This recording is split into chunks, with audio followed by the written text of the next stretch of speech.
While the capital of Biscay has not always been Bilbao, for a very long time this was Gernika, which gained fame 2 years before the Second World War.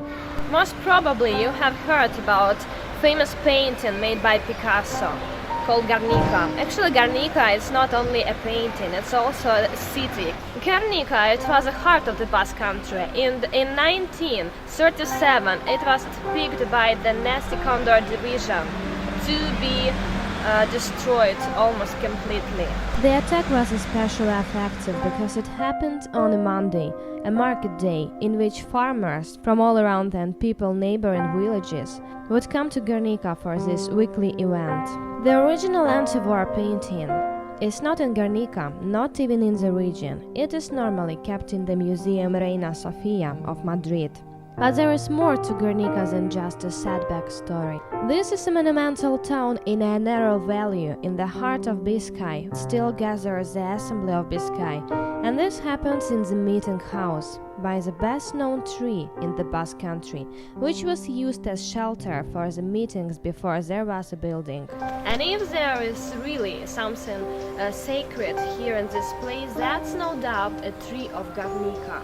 Tree of Gernika is actually a very old oak tree, and it's a symbol of Biscay, one of the historical origin of the Basque country, which survived after Gernika fight.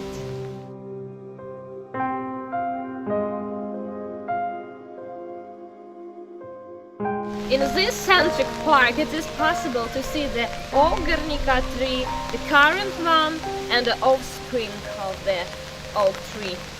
Obviously, the tree belongs to a dynasty, since their lifespan is not as long. The most photographed is the old tree, covered in a yellow rotunda in the Parliament garden. I'm just curious how they could gather under this tree for assemblies if it's raining always. But at the same time, Gernika is also the entrance to the most remarkable coastal region of the Basque country, the nature reserve of Urdaibai.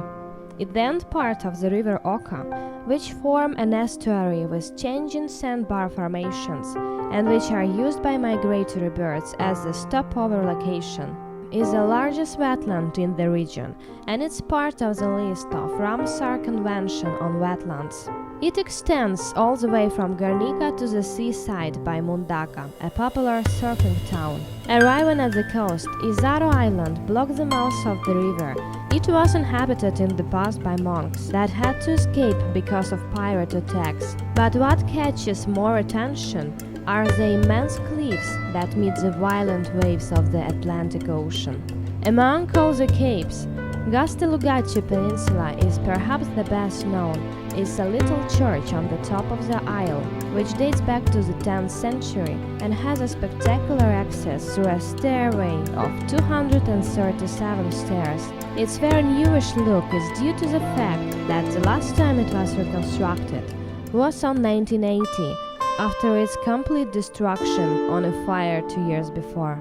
These days it is a popular destination for Catholic weddings, but when the weather is bad, even getting to the church may become a bit of an adventure. Leaving behind Biscay but still on the coast, from an environmental and geological point of view, it is fascinating a visit to the coastal cliffs of Zumaia, the so-called flysch formations.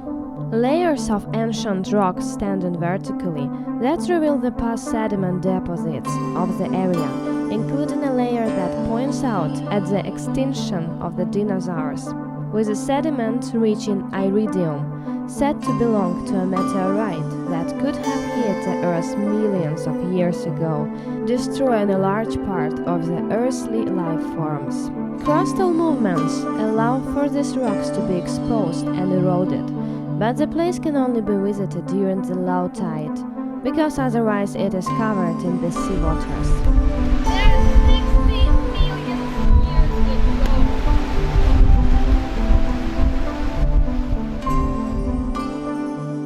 The area around the cliffs and the coastal waters of Gipuzkoa are generally considered to be difficult to navigate, but it was absolutely needed in the land full of mountains to be able to feed from the sea.